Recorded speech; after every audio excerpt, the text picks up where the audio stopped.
တက္ကရာ2019ခုနှစ်မတ်လ24ရက်တောက်ကြနေညမင်္ဂလာရှိသောကောင်းမြတ်သည့်ညဝိယအချိန်ခါဝဲမန္တလေးတိုင်းဒေသကြီးပြည်ကြီးတကုံမြို့နယ်ထိန်ကုန်းရပ်ကွက်ပုံညသဟာယပုံစံလောင်းအသင်း6နှစ်ပြည့်အထိမ်းအမှတ်စင်ရင်ချင်းပါသည့်ဓမ္မသဘင်အခမ်းအနားဝဲယနေ့ညတရားအလူပေးကြသည့်ဓမ္မဒါနကောင်းမှုလူရှင်အဖိုးဦးကျော်ရင်အားရည်စူး၍အဖွားတော်ကြီးအားအမှုထားလျက်ကိုဝေယံဆိုမထထမိုးဦးမိသားစုတို့မှာမြတ်ဒါနကောင်းမှုပြု၍စင်ရင်ချင်းပါပူဇော်သည့်ဓမ္မသဘင်၌ဟောကြားအပ်သောတိတာရေစင်ချောင်းတောက်လောင်သည့်မိလျံများတရားတော်အလုံးပရိသတ်ကြီးပါတရားတဲ့နဲ့တိတာရေစင်ချောင်းတောက်လောင်သည့်မိလျံများဘာဝရည်ညွှန်းလဲဆိုလို့ရှိရင်မိဘတွေရဲ့နှလုံးသားတွေကသာသမီတွေအပေါ်မှာချစ်လို့မဝနိုင်တဲ့တန်ရောစင်ဆိုတဲ့တိတာရေစင်ကြောင့်မိဘတွေအများမှာတော့ခံစားလိုက်ရတာသူတို့ရဲ့ရင်ထဲမှာသားရှိတော့သားအတွက်ပူရတယ်သမီးရှိတော့သမီးအတွက်ပူရတယ်ဒီလိုနဲ့လောဘမီဒေါသမီသောကမီအပူမီတွေကိုတရားလက်လွတ်ပြီး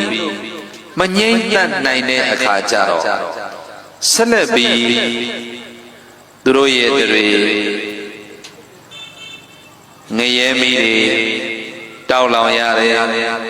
အစွဲလန်းကြောင်းပိဋ္ဌဘဝရောက်ကြရတယ်တချို့သာသမီပစ္စည်းဆွဲလန်းတဲ့အတွက်ကြောင့်တိရစ္ဆာန်ဘဝရောက်သွားရတာတွေဒါဝဇင်းတို့ဒေသနာတော်မှာလေးလာတွေ့ရှိရတယ်သာသမီပေါ်ချစ်တဲ့မေတ္တာကတော့တိတာရေစင်ပါပဲသို့တော်လည်းပဲသားရှိတော့သားအဘူးသမီးရှိတော့သမီးအဘူးအားလုံးသောကဆိုတဲ့အပူမီးတွေသူတို့ရဲ့ရင်ထဲမှာတရားလက်လွတ်နေကြတဲ့မိဘတွေဟာသားအတွက်သမီးအတွက်နဲ့ရင်ထဲမှာတော့တောက်လောင်နေတဲ့မီးလျံနေပါပဲဘာအတွက်တောက်ကြတာလဲသားတွေကိုချစ်တဲ့တိတာရေစင်ကြောင့်တောက်လောင်သည့်မီးသမီးတွေကိုချစ်တဲ့တိတာရေစင်ကြောင့်တောက်လောင်သည့်မီးလျံမီးတွေမြစ်တွေကိုချစ်တဲ့တိတာရေစင်ကြောင့်တောက်လောင်သည့်မီးလျံတွေပါပဲဒါကြောင့်ဒီကနေ့ညမှာတရားချစ်ခင်သူတော်စင်အားလုံးတို့အတွက်အတိတရားနဲ့သတိထားပြီးတော့မိမိရဲ့ရင်ထဲမှာသာတန်ရောစင်သမီးတန်ရောစင်ကြောင့်အပူမီးတွေမငြိမ့်အိမ်နိုင်ကြတဲ့ယေရှုရှင်အနန္တဂိုင်းဝင်မိဘများကိုယေရှုဆက်တဲ့တရားတော်ဘုအနေနဲ့တရားလက်မလွတ်ကြစေဖို့ယံဘုရားမြတ်စွာဘုရားတိုက်ကြွေးတဲ့တရားရည်အေးဖြင့်မိမိရဲ့ရင်ထဲမှာတောက်လောင်နေတဲ့မီးလျံတွေကိုငြိမ့်နိုင်ဖို့ယံရည်တံပြီးဟောကြားအပ်သောတရားတော်ဘုဖြစ်ပါတယ်တိတာရေစင်ကြောင့်တောက်လောင်သည့်မီးလျံများတရားတော်ပရိသတ်ကြီးနာမည်လေးပြန်ပြောပါဦးဣတယဒေသနာတော်ကိုမဟောကြားမနာကြသေးခင်အနန္တောအနန္တ၅ပါးကိုယုတိမြတ်တို့ရှ िख ိုးကြောကြရအောင်အာလုံးပရိသတ်ကြီးတကြီးတဲ့လိုက်ဆိုကြဗုဒ္ဓဂုဏ်တော်မန္တမျောပူဇော်ပါ၏အရှင်ဘုရားတကြီးတဲ့ပူဇော်ရအောင်ဗုဒ္ဓဂုဏ်တော်မန္တမျောပူဇော်ပါ၏အရှင်ဘုရားဓမ္မဂုဏ်တော်မန္တမျောပူဇော်ပါ၏အရှင်ဘုရားသံဃာဂုဏ်တော်မန္တမျောပူဇော်ပါ၏အရှင်ဘုရားမိဘဂုဏ်တော်မန္တမျောပူဇော်ပါ၏အရှ ရှင်ဖရာဆရာကုံတော်မင်္ဂမြောပူဇော်ပါ၏အရှင်ဖရာသာဓုသာဓုအလုံးသောတရားချစ်ခင်သူတော်စင်ပေါင်းတို့ယခုအချိန်မှစတင်၍မိမိတို့လိုလားမြတ်တာသောဣရိယာပုဖြင့်ဗုဒ္ဓရှင်တော်မြတ်ဖရာ၏တရားဓမ္မများကိုယူသည်သောခါရဝတရားရှိထားလို့မှတ်သားစွာနာကြားနိုင်ကြပါပြီဒီကနေ့ညဆင်ရင်ခြင်းပါသည်မန္တလေးတိုင်းဒေသကြီးမန္တလေးမြို့ပြည်ကြီးတကုံမြို့နယ်ထိန်ကုန်းရပ်ကွက်ပုံညသဟာယဘုံစွမ်းလောင်းအသင်းကြီးရဲ့6နှစ်ပြည့်အထိမ်းအမှတ်ဆင်ရင်ခြင်းပါသည်ဓမ္မသဘင်မှာတရားကိုချစ်ခင်တရားကိုမြတ်နိုးတရားကိုစင်သဖြင့်အားကိုးပြီးတရားနှင့်မွေ့လျော်တရားနှင့်ပျော်ကြတဲ့သူတော်စင်သူတော်ကောင်းအပေါင်းတို့အားအမြတ်ဆုံးသောဓမ္မဒါနကောင်းမှုတစ်ခုဖြစ်စေရန်ရည်တမ်း၍ဓမ္မဒါနပြုကြသည်အလူရှင်အဖိုးဦးကျော်ရင်အားရည်စူး၍အဖွာတော်ကြီးအားအမှုထားလျက်ကိုဝေယံဆိုမထထမိုးဦးမိသားစုတို့ရဲ့မြတ်ဒါနကောင်းမှုဓမ္မသဘင်မှာတိတာရေစင်ချောင်းတောက်လောင်သည့်မိလျံများတရားတော်ပရိသတ်ကြီးနာမည်လေးပြန်ပြောပါဦးမိဘရဲ့ယင်ထဲကသာသမီပေါ်မှာချစ်တာကတော့တိတာရေစင်ပဲမော်လားဒါပေမဲ့သူတို့ရဲ့ယင်ထဲမှာတော့သားရှိတော့သားအပူမပူပါဘူးလားသမီးရှိတော့သမီးအပူပရိသတ်ရေမပူရဘူးလားသားတွေသမီးတွေကြီးသွားပြီအိမ်တော်ရသားကြသွားပြီလွတ်ရပြီလို့အောင်းမိနေလိုက်တာဟောသားအချစ်မြေအနှစ်ဆိုပြီးပြိဿရေဆက်လက်ပြီးတော့မပူဘူးလားသားသမီးအတွက်တော့မိဘမေတ္တာကတိတာရေစင်ပါပဲမိဘရဲ့နှလုံးသားထဲမှာတော့ပြိဿရေသားသမီးအတွက်အေးမြတဲ့မေတ္တာတိတာရေစင်ကိုဖြန့်ဝေပေးနေပေမဲ့လို့သူတို့ခံစားနေရတာကိုဦးဇင်းဆင်ញင်သုံးသပ်မိတာကတော့ပရိသတ်ကြီးရှင်ထဲမှာလေတိတာရေစင်ကြောင့်တောက်လောင်နေတဲ့မီးလျံတွေပဲတွေ့ရတယ်ဗျာအားလုံးအမေတို့အဖေတို့ဒီကနေ့အဲ့ဒါကိုဗုဒ္ဓတရားဖြင့်ညှိမ့်ဖို့ဟောပေးမလို့ပါကျေးဇူးဆက်မလို့ပါဗျာမှန်တဲ့အတိုင်းပြောလိုက်စမ်းပါသားရှိတော့သားအတွက်မပူရဘူးလားသမီးရှိတော့သမီးအတွက်မပူရဘူးလားမြည်တွေမြစ်တွေရှိတော့လည်းပဲမြည်တွေမြစ်တွေထီအောင်မပူရဘူးလားဒါကြောင့်ပရိသတ်ကြီးဒီကနေ့ညပေးလိုက်တဲ့ကောင်းစဉ်တွေကတိတာရေစင်ကြောင့်တောက်လောင်သည်မိလျံများအဲ့ဒီမိလျံတွေကိုဘာနဲ့ညှိမ့်မလဲတရားရေစင်နဲ့ညှိမ့်မှပဲရမယ်ဘာနဲ့ညှိမ့်မလဲအဲ့ဒါဒီကနေ့ကျေးဇူးရှင်အမေတို့အဖေတို့ကိုတရားနဲ့ကျေးဇူးဆက်ပါရစေသာသမီတွေရဲ့အပေါ်မှာချစ်လိုက်တဲ့မေတ္တာတရားတွေကဘယ်တော့မှချစ်လို့မဝပါဘူးသက်ဆုံးတိုင်ပါပဲအဲ့ဒီအပူမီးတွေကိုဒီကနေ့ကိုယ်အသိဉာဏ်နဲ့ကိုငြိမ့်သက်ရမှာပါမငြိမ့်သက်မိတဲ့အတွက်ကြောင့်ဒေသနာတော်ဒီမှာဦးဇင်းတို့လေးလာဆင်ញင်သုံးသပ်မိတယ်လေသားဆွဲသမီးဆွဲပစ္စည်းဆွဲလို့တလိษံဖြစ်သွားတာဒီပိဋ္ဌာဘဝဖြစ်ရတာဒီငရဲကြသွားတာဒီပရိသတ်ကြီးရှိတယ်နော်အဲ့ဒါပရိသတ်ကြီးမိဘတွေဟာသာသမီတွေကိုချစ်လွန်းလို့အပေရောက်တီထိချစ်ပြသွားကြတာဒီကနေ့သားတို့သမီးတို့ကအမေရဲ့နှလုံးသားငြိမ်းချမ်းအောင်နေပေးပါအဖေရဲ့နှလုံးသားငြိမ်းချမ်းအောင်နေပေးပါတောက်လောင်နေတဲ့တန်ရောစင်အပူမီးတွေကိုသားအတွက်နဲ့တော့အမေမပူပါနဲ့တော့ဗျာ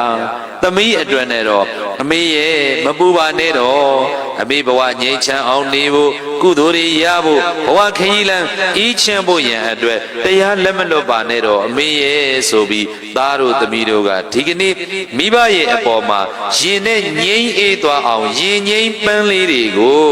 ပန်းစင်လို့ပေးကြပါမိဘရဲ့နှလုံးသားတွေကအကျဉ်းနာမေတ္တာတရားတွေကတော့နောက်ဆုံးထွက်တဲ့ဒီပူပူလောင်လောင်နဲ့စိတ်မချလက်မချနဲ့ချစ်နေမှာပါပဲဆိုတာအားလုံးသားတို့သမီးတို့ယုံပေးပါမှန်ရဲ့လားဗျမတိခောဘိကဝေမာတာပိတုနံအဓိဝဇနံဗျမဆိုတဲ့စကလုံးဟာမြင့်မြတ်သောအကျဉ်းလို့အဓိပ္ပာယ်ရပါတယ် ဗျမစိုးဆိုတဲ့အကျင့်ဟာဗျမစိုးဆိုတဲ့စကားလုံးဟာမြင့်မြတ်သောအကျင့်တဲ့ပရိသတ်ရဲ့ပါအကျင့်မြင့်မြတ်သောအကျင့်ဗျမစိုးတရား၄ပါးသာသမီအပေါ်မှာအမြဲစီးဆင်းနေသောမြစ်တစင်းလိုအစဉ်သဖြင့်ပွားများပြီးချစ်နိုင်ကြတဲ့အတွက်ကြောင့်ကျေးဇူးရှင်မိဘတွေဟာမြမကြီးတွေနဲ့တူတယ်မိဘနှစ်ပါးရဲ့နာမည်တစ်မျိုးဟာမြမကြီးတွေပါပဲဆိုတာအလုံးပရိသတ်ကိုဦးဇင်းတို့မနေ့ကအကျဉ်းဟောပြီးပါပြီဒါကြောင့်ဗျမစိုးတရား၄ပါးရှိတဲ့နေရာမှာကျေးဇူးရှင်အမေတို့အဖေတို့ဒီလိုလေးတရားသဘောနဲ့ဆင်ញင်သုံးသပ်ပြီးတော့ကိုယ့်ရဲ့စိတ်ကလေးငြိမ်းချမ်းဖို့အတွက်အမေတို့အတွက်အဖေတို့အတွက်ဖျားပြီးတဲ့တရားဆေးကိုဦးဇင်းကကျေးဇူးဆက်တဲ့အနေနဲ့ပေးဝေခြင်းပါတယ်တိုက်ကြွေးခြင်းပါတယ်အမေတို့အဖေတို့မှတ်ပေးပါဗျာဗျမစိုးတရား၄ပါးရှိတဲ့နေရာမှာမေတ္တာရဲ့ကရုဏာရဲ့မုရိဒာရဲ့ဥပေက္ခရဲ့ဆိုပြီးတော့ဗျမစိုးတရား၄ပါးအဲ့ဒီမှာမေတ္တာကရုဏာမုရိဒာကိုဥပေက္ခနဲ့တွဲဖက်မပေးနိုင်လျင်သာသမီရဲ့အပေါ်မှာတိတာရေစင်ပမကြည်လင်အေးမြလာစွာသောမေတ္တာကြောင့်တောက်လောင်လာတဲ့ယာကမိလျံကရုဏာကြောင့်တောက်လောင်တဲ့ဒေါသမိလျံမုရိဒာကြောင့်တောက်လောင်တဲ့မာနမိလျံဒုက္ခဒေါမနတသောကပရိဒေဝဥပါယသဆိုတဲ့မိလျံတွေဟာမိဘတွေမှာတောက်လောင်ခံစားကြရပါတယ်အဲ့ဒါဘာဖြစ်လို့လဲအမေတို့ဂယုဆိုင်ပါနော်တရားရည်စဉ်ဖြင့်ကျေးဇူးဆက်တဲ့တရားပါဥပိ္ပခာနှလုံးသားနဲ့မတွဲမိလို့ဘာနဲ့မတွဲမိတာဥပိ္ပခာနဲ့မတွဲမိလို့ဒါလေးကိုနားလည်အောင်ထပ်ရှင်းပြပါမယ်ဥပမာသာသမီတယောက်စာမေးပွဲကြရှုံးတဲ့အခါမှာကရုဏာဒေါသတွေပြိတ္တရေမဖြစ်ဘူးလားဖြစ်ကြတယ်ရင်တုမနာဖြစ်ကြ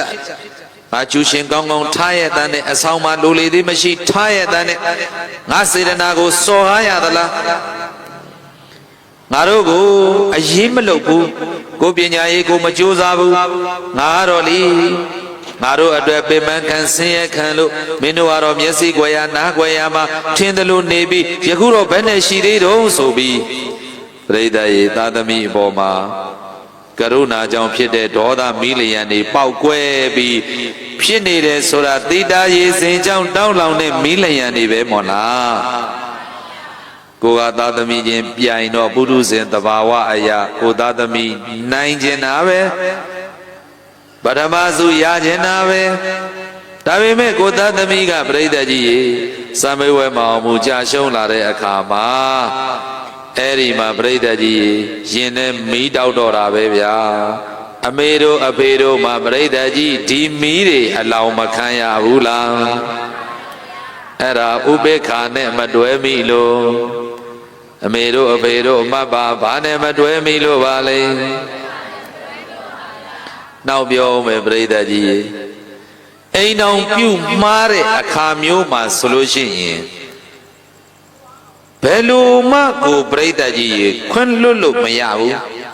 တော်တော်နဲ့လည်းမခေါ်နိုင်ဘူးရင်ထဲငါမှာတငွေ့ငွေ့ပြိတ္တကြီးဖွဲမီလို့ပဲရင်ထဲမှာလှိုက်ပြီးတော့လောင်နေတာအဲ့ဒါပြိတ္တရေသာသမီတွေကသူတို့သဘောသူတို့ဆောင်သဘောတူတာမတူတာဘေးချိတ်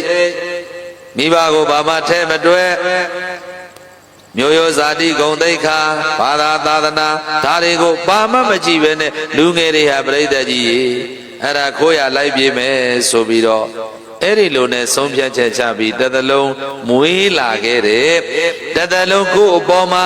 မနေ့ကဟောတဲ့တရားလေးမမေ့ပါနဲ့ကျေးဇူးအကြီးမားဆုံးဖြစ်တဲ့မိဘတွေရဲ့နှလုံးစိတ်ဝမ်းဘလို့ခံစားရမလဲဘယ်လို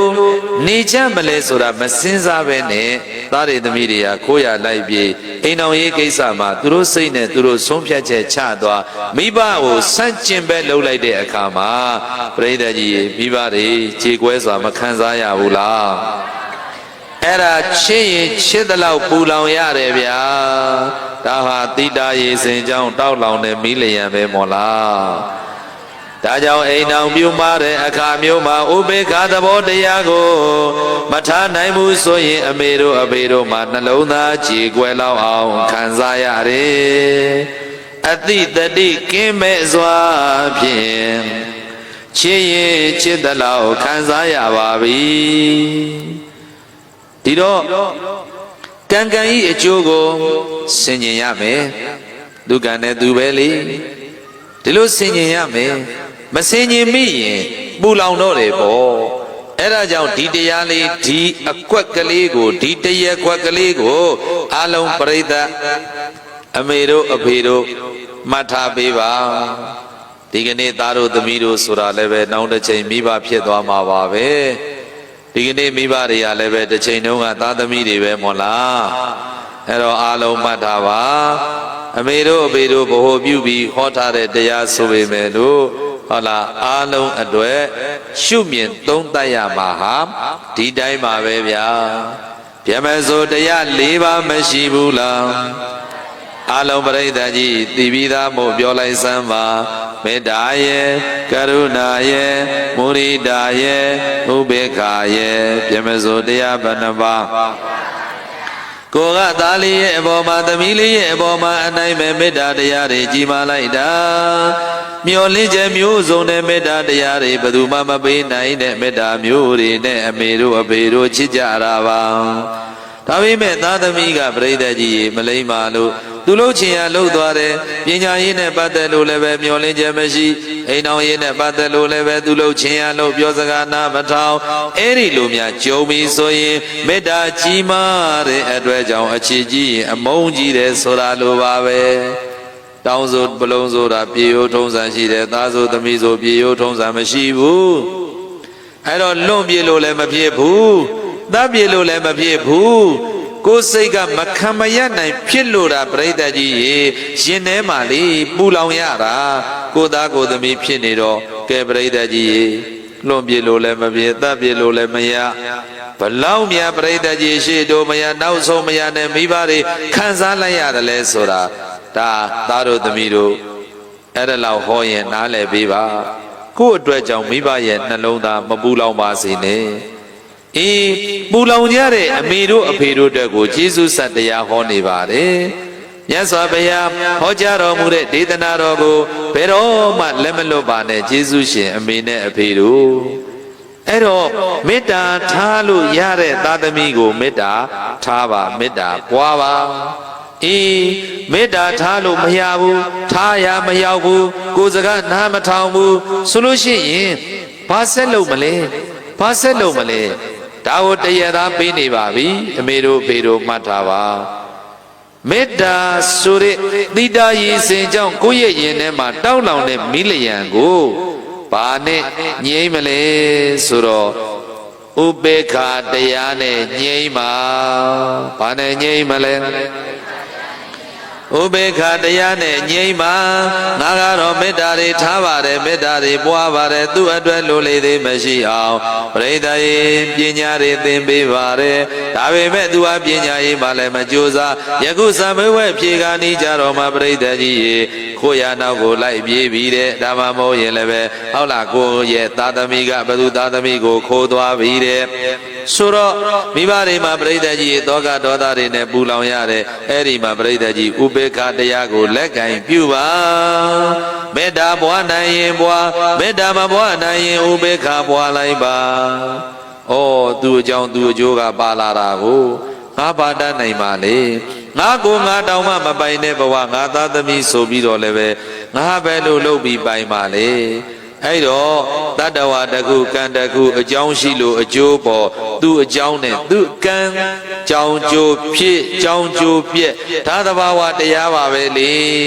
ငါဒုက္ခတွေဖြစ်နေရင်ဒေါသတွေဖြစ်နေရင်ငါအတွက်ဟာအပူမီးတွေတောက်လောင်ပြီးရှေ့ဆက်ပြီးတော့ဒါဒီမီးတွေကိုငါမငြိမ့်သက်နိုင်ရင်ဒီစိတ်နဲ့ဒါငါသေသွားမယ်ဆိုရင်ငါအတွက်လောဘမီးဒေါသမီးတောကမီးမောဟမီးကတဆင့်အမလီငရဲမီးတွေဆက်တောက်တော့မှာပါလားဒါတွေသူတို့မသိပါဘူးလေ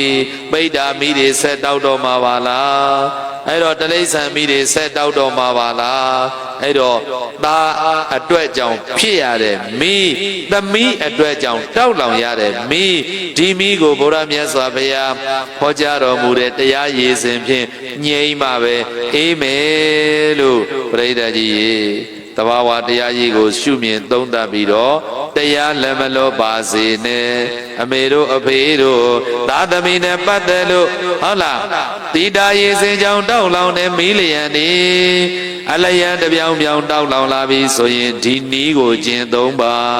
အလုံးအမေတို့အဖေတို့အတွက်နီးလန်းပေးနေပါတယ်ဥပိ္ပခာပွားလိုက်ပါဘာပွားမလဲဒေါသဒေါကမလာနဲ့နော်ဒေါသဒေါကနေရာမှာဘာပွားမလဲအေးဥပေက္ခပွားလိုက်ပါသူအကြောင်းနဲ့သူကံပဲငါဘာတတ်နိုင်ပါလေငါကိုငါတောင်းပါငါမတတ်နိုင်တာငါသာသမီဆိုပြီးတော့လဲငါဘာတတ်နိုင်ပါလေအဲ့တော့ပရိသတ်ကြီးအေးမြတဲ့တိတာရည်စဉ်ဖြင့်ငါလှုပ်ပေးနိုင်တာလှုပ်ပေးရုံပဲလေဆိုပြီးတော့အဲ့ဒီလိုနဲ့ပဲပရိသတ်ကြီးရေဟုတ်လားတောကဒေါသနေရာမှာဥပေက္ခတရားပွားများပြီးကိုယ့်ရဲ့နှလုံးစိတ်ဝမ်းငြိမ်းချမ်းအောင်ကုသိုလ်နဲ့အစားထိုးနိုင်အောင်အမေတို့အဖေတို့ကြိုးစားတော်မူကြပါနောက်တကပရိသတ်ရေကရုဏာပွားပါလျက်ကဲနဲ့ပွားရမရောက်ဘူးဆိုရင်လည်းပဲဥပေက္ခနဲ့တွဲလိုက်ပါမုဒိတာပွားလို့မရဘူးဆိုရင်လည်းဥပေက္ခနဲ့တွဲလိုက်ပါအလုံးအမေတို့အဖေတို့နားလည်ပေးပါ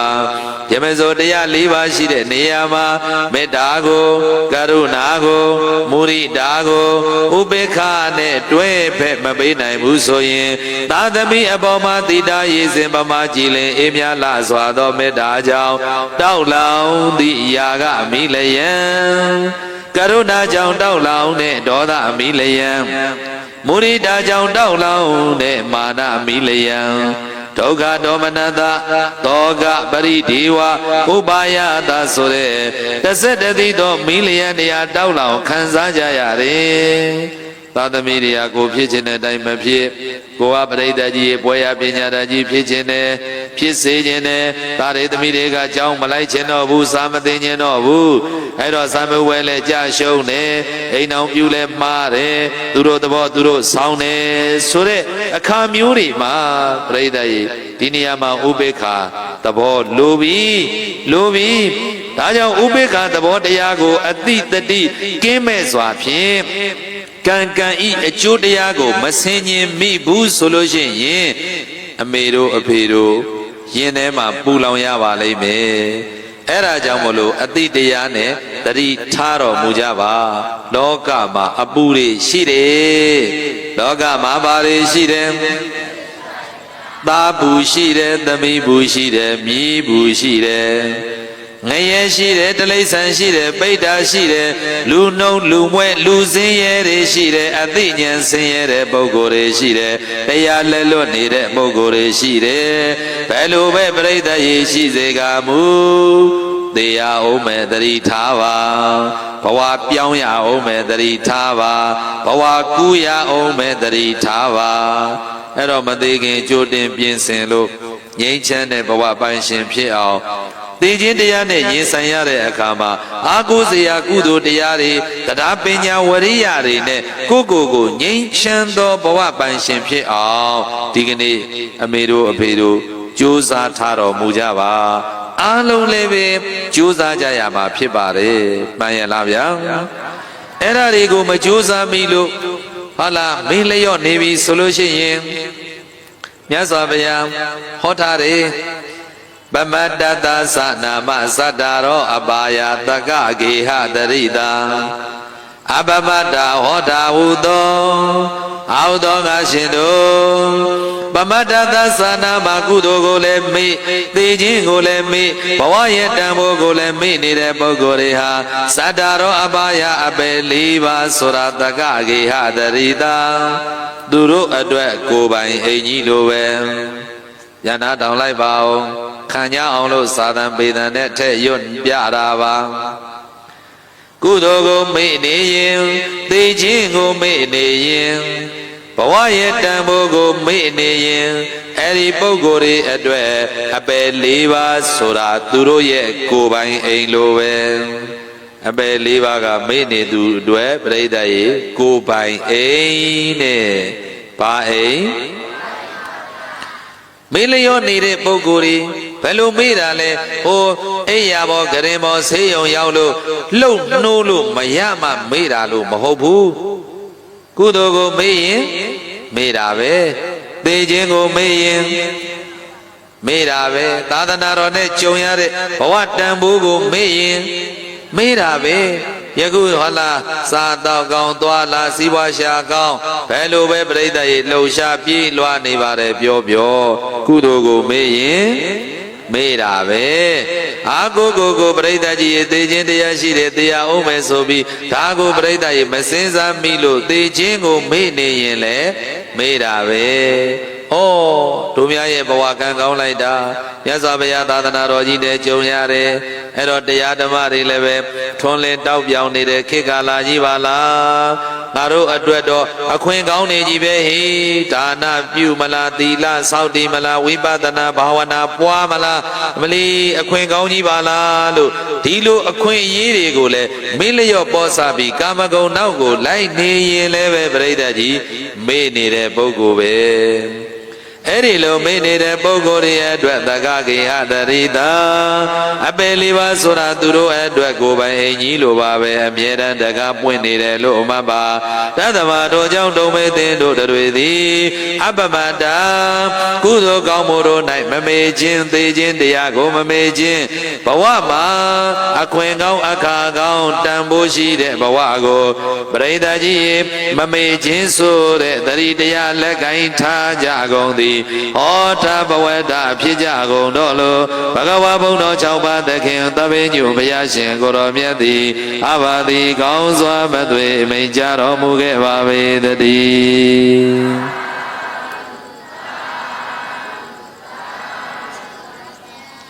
ဒါကြောင့်ဘုရားရှင်ကိုတော်မြတ်ကတတိပေးတဲ့အနေနဲ့ဟောကြားတော်မူခဲ့ပါတယ်အတ္တဟိအတ္တနောနာထောခောဟိနာထောပရောတိယအတ္တနာဟိသုတံတေနနာထံလဘတိတုံလဘံမိမိကိုယ်သည်ကောင်းစွာယဉ်ကျေးသဖြင့်ရခဲ့လာစွာသောအရဟတဖို့တည်ဟုသောမိမိအာကိုအာထာယာကိုယ်ွယ်ရာကိုရရာ၏ဒါကတော့စာတိုင်းဘာသာပြန်ပြဆိုလိုတဲ့အဓိပ္ပာယ်ကမိမိကိုယ်ကိုအာကိုပါမိမိကိုအာကိုဆိုတာပြိဿကြီးဟောဒီ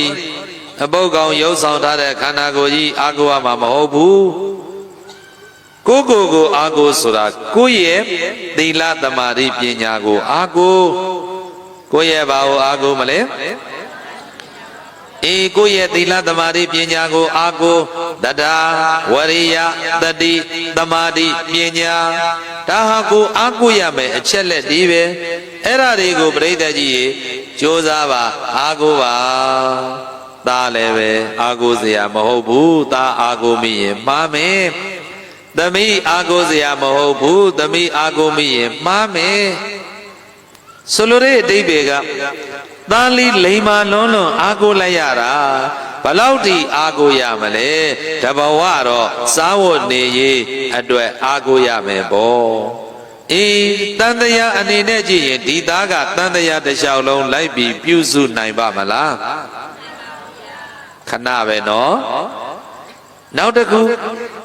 အမေစားစရာမရှိရင်လိမ္မာတဲ့သားသမီးကစားစရာလောက်ပဲပြုစုပေးမယ်ဝတ်စရာမရှိရင်ဝတ်စရာရှာပေးမယ်နေစရာမရှိရင်နေစရာလုပ်ပေးမယ်နေမကောင်းမှုဆိုလို့ရှိရင်စေကံစေယုံပို့ပေးမယ်ဒီလောက်ပဲတတ်နိုင်တယ်ပြိဿရေ မိဘရဲ့ရင်ထဲမှာတောက်လောင်နေတဲ့မိလျံတွေကိုတော့ဘလောက်လိမ်မာတဲ့သားသမီးကပဲဖြစ်ဖြစ်ပရိသတ်ကြီးညှိပေးလို့ရပါမလားကိုမိကိုညှိကိုမိကိုသိမ့်ဒီလိုမလားဗျာဒါကြောင့်အမေတို့အဖေတို့ကိုအထူးကျေးဇူးဆက်တဲ့တရားပါရအောင်ယူပါအားလုံးပရိသတ်ကြီးလည်းပဲမိမိရဲ့ရင်ထဲကကိလေသာဆိုတဲ့အပူမီးကိုအသိဉာဏ်ဖြင့်ကိုသီလကိုသမာဓိကိုပညာဖြင့်တနည်းပြောရင်ကိုရဲ့တထာဝရိယတတိသမာဓိပညာဖြင့်ပရိသတ်ကြီးငြိမ့်သက်ရမှာဖြစ်တယ်အဲ့ဒါကိုရည်ညွှန်းတာမိမိကိုယ်သည်ကောင်းစွာယဉ်ကျေးသဖြင့်ကိုယ့်ရဲ့စိတ်ကယဉ်ကျေးရင်နှုတ်ကလည်းယဉ်ကျေးပြီကာယကံတွေလည်းယဉ်ကျေးပြီသီလသမာဓိပညာတွေနဲ့ထိန်းချုပ်နိုင်ပြီအဲ့ဒီလိုမိမိကိုယ်သည်ကောင်းစွာယဉ်ကျေးသဖြင့်ရာခဲလတ်စွာသောအရဟတဖို့တီးဟူသောကိုယ်ွယ်ရာကိုရ၏တဲ့ကိုယဉ်ကျေးနှုတ်ယဉ်ကျေးစိတ်ယဉ်ကျေးဒါပါကိုရည်ညွှန်းလဲဆိုရင်သီလသမာဓိပညာကိုရည်ညွှန်းတာအဲ့ဒီလိုသီလသမာဓိပညာသိက္ခာ၃ပါးအနှစ်တည်းလို့ကိုယ့်ရဲ့စိတ်ကလေးကိုငြိမ်းချမ်းအောင်စောင့်ရှောက်နိုင်ပြီဆိုလို့ရှိရင်မြတ်စွာဘုရားသာသနာတော်ဤအနှစ်သာရအစစ်အမှန်ဖြစ်တဲ့အရဟတဖို့ဆိုတဲ့ဟာလာဝဋ္ဌကဇာတိငြိမ်းရာနိဗ္ဗာန်ကိုမျက်မှောက်ပြုနိုင်တဲ့မဲ့ဖို့ကိုရမယ်အဲ့ဒီမဲ့ဖို့ကိုရရင်ဒါကိုအတွက်လက်စုပ်လက်ကင်အားကိုးစရာကြီးရသွားပြီပေါ့အဲ့ဒီတည်းရအောင်ဒီကနေ့တို့တွေအားလုံးအမေတို့ရောအဖေတို့ရောသားတို့ရောသမီးတို့ရောတို့တွေအားလုံးကြိုးစားကြရမှာဖြစ်ပါတယ်မှန်ရလားဗျာဒါကြောင့်မို့လို့ဒီကနေ့တရားကကိုယ်သီလကိုယ်သမာဓိကိုယ့်ရဲ့ပညာဖြင့်ကိုယ့်ရဲ့နှလုံးသားကိုငြိမ်းချမ်းအောင်ကျင့်သုံးရမှာဒီကနေ့အမေတို့အဖေတို့ဟာသားတို့ရဲ့အပေါ်မှာသမီးတို့ရဲ့အပေါ်မှာငါသားဆိုတဲ့အစွဲနဲ့ငါသမီးဆိုတဲ့အစွဲနဲ့အတိမာအမှန်မှားတဲ့ဒိဋ္ဌိဆွဲလန်းတဲ့တဏှာအဲ့ဒီတရားနှစ်ခုကနေပြီးပေါင်းပြီးတော့ပြိတ္တကြီးရေကိုပူလောင်အောင်လုပ်တော့တာပဲနောက်ဆုံးပြိတ္တကြီးရေကိုအပူမိကိုမငြိမ့်နိုင်ရင်ငရဲထိတောက်လောင်လိမ့်မယ်ပိဋ္ဌာဘဝထိတောက်လောင်လိမ့်မယ်တိရစ္ဆာန်ဘဝထိတောက်လောင်လိမ့်မယ်သာရကတွေများစွာမရှိဘူးလားတော်ရရတထေခွေးဖြစ်တယ်ဆိုတာကြားဘူးတယ်နော်အဲ့ဒီဇလန်းလေးတွေပြိတ္တကြီးရေနမူနာကြည့်ကြပါတော့နောက်လောကအတွေ့အကြုံပြောအောင်မယ်အိမ်တိမ်မှာပြိတ္တကြီးရေတချို့ခွေးလေးတွေရှိတယ်ခင်လိုက်တာမပြောပါနဲ့တော့ဒီအိမ်ကရိုက်ထုတ်လည်းမရဘူးမောင်းထုတ်လည်းမရဘူးပြိတ္တကြီးရေသူ့ကိုအိတ်ထဲအဝေးသွားပြစ်လည်းမရဘူးပြန်လာတာပဲနောက်ဆုံးပြိတ္တရေဒီခွေးကိုမုံလုံးလုံးဘယ်လိုနှိမ့်ဆက်ပြီးဟုတ်လားရိုက်ထုတ်ဒီခွေးကမရဘူးဒီအိမ်မှဒီအိမ်ဒီလူမှဒီလူဒီလိုခင်တာနော်မရှိဘူးလားပြိတ္တကြီးအဲ့ဒါနည်းနည်းလေးစဉ်းစားကြည့်စမ်းပါဘယ်သူဖြစ်နိုင်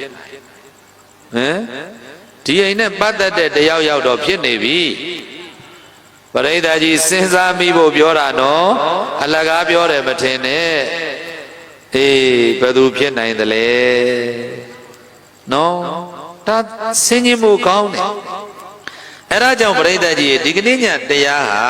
ကိုအားကိုပြီးကိုမီးကိုညှင်းရမယ်တရားကိုရဲ့သေခြင်းတရားကိုဟာလာအသေးမြတ်ဖို့ကျင့်ထားရမယ်တရားတတိထားရမယ်တရားကိုခံအားတွေများကြီးရှိအောင်လှုပ်ထားရမယ်တရားမှန်ရလားဗျာဒါဆိုရင်ဒုပရိသတ်များသိခြင်းတရားဆိုတာလူတိုင်းအတွက်တနေ့ကြုံရမှာဖြစ်ခြင်းကြောင့်မရဏနုတ္တိကိုပွားများထားပါအဲ့ဒီမှာလက်စုပ်လက်ကိုင်အာကိုစရာရဖို့ရန်အတွက်တရဏဂုံ၃ပါးဆွဲမြဲဆောက်တည်ထားပါဘုရားကိုအာကိုပါတရားကိုအာကိုပါသံဃာကိုအာကိုပါဘုရားတရားသံဃာယရဏသုံးပါးဥဒိဋ္ဌလို့ဘုရားရဲ့လမ်းညွှန်ချက်တရားဓမ္မတွေကျင့်ထားပါအဲ့ဒီလိုပရိသတ်ကြီးရဲ့ရည်ညွှန်းပါတယ်တရားဓမ္မတွေကျင့်သုံးလိုက်ပြီဆိုရင်လောဘတွေဒေါသတွေမောဟတွေနဲလာမယ်အရှိန်လျှော့နိုင်လာမယ်လောဘဒေါသမောဟနဲ့အောင်ကြိုးစားထားပါမိမိကိုမိမိတကယ်ကြည်ညိုအောင် ကိုကျေနပ်အောင်ဒီလိုလေးပြောခြင်းတယ်ကိုပရိသတ်ရဲ့ကြီးညိုအောင်တနည်းပြောရင်ကိုဘာဖြစ်လဲကျေနပ်အောင်သီလသမာဓိပညာတွေကျင့်ထားပါဥပမာအနေအချင်းပြောမယ်ဆိုလို့ရှိရင်ဖြင့်နတ်တဖြူပင်လိုကျင့်ပါကြီးလေအနှစ်ပြည့်လေပိုမွေးလေဖြစ်ရမည်နတ်တဖြူပင်လိုကျင့်ပါပရိသတ်ရဲ့ဘယ်လိုကျင့်မလဲနတ်တဖြူပင်လိုကျင့်ပါကြီးလေအနှစ်ပြည့်လေပိုမွေးလေဒီလိုဖြစ်ရမယ်အသက်ကြီးလေသီလသမာဓိပညာအနှစ်ပြည့်လေပေါ့